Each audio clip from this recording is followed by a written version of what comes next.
எல்லாமே நீங்க பத்திரமா வீட்டுக்கு போய் சேர்ந்துட்டீங்க. அந்த செய்தி வந்த பிறகுதான் எனக்கு தூக்கம் வரும். அது வரைக்கும் எனக்கு தூக்கமே வராது. மீண்டும் மீண்டும் சொல்றேன், நீங்க பத்திரமா எந்த பிரச்சனை இல்லாம அமைதியான முறையில நீங்க போங்க. நான் மற்ற தலைவர்கள் போன்று கிடையாது. நீ அத்துமீறு அது செய் இதை செய்யல நான் சொல்ல மாட்டேன். நீ அமைதியா இரு, படிச்சு வேலைக்கு போ, வேலைக்கு போய் உன் குடும்பத்தை காப்பாத்த, அப்புறம் கட்சிக்கு வா. இதான் என்னுடைய நோக்கம். என்ன, ஒரு என் தம்பியோ தங்கையோ ஒரு வழக்கு கூட நீ வாங்க கூடாது. ஒரு வழக்கு, எந்த பிரச்சனைக்கு நீ போவாதையா. ஐயா உங்களுக்கு இடஒதுக்கீடு வாங்கி கொடுத்திருக்கிறாரு, அதுல படிச்சு வேலைக்கு போ. அதுதான் நோக்கமே, நம்முடைய நோக்கமே அதுதான்.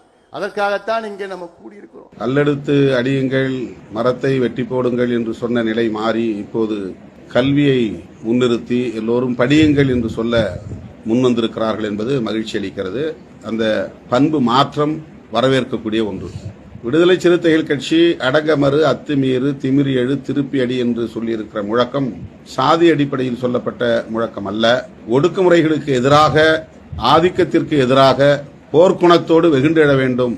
காவல்துறையாக இருந்தாலும் சரி, அல்லது அதிகார வர்க்கமாக இருந்தாலும் சரி, IAS IPS போன்ற உயர் அதிகார வர்க்கங்கள் யாராக இருந்தாலும் சரி, அவர்கள் வழக்கு தொடுக்கிறார்கள் அல்லது ஒடுக்குகிறார்கள் என்பதற்காக அஞ்சி முடங்கிவிட வேண்டாம்.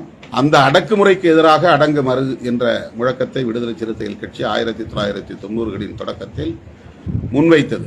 மதுரையிலே நடைபெற்ற பேரணியின் போது காவல்துறை மிக மோசமான தாக்குதலை நடத்தி ஏராளமானவர்களுக்கு ரத்த காயம் ஏற்பட்ட போது காவல்துறையின் ஒடுக்குமுறைக்கு எதிராக நான் முன்மொழிந்த முழக்கம் அது. அது ஒரு சாதிக்கு எதிராகவோ ஒரு சாதிக்கு ஆதரவாகவோ முன்வைக்கப்பட்டது அல்ல.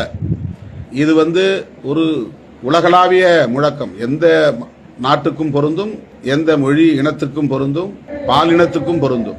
ஒடுக்குமுறைக்கு உள்ளாகிறவர்கள் அஞ்சி ஒடுங்கிவிடக் கூடாது. ஆதிக்கத்தை, ஒடுக்குமுறையை, சுரண்டலை எதிர்க்க வேண்டும் என்கிற பரந்த பார்வையுடன் சொல்லப்பட்ட ஒரு முழக்கம்.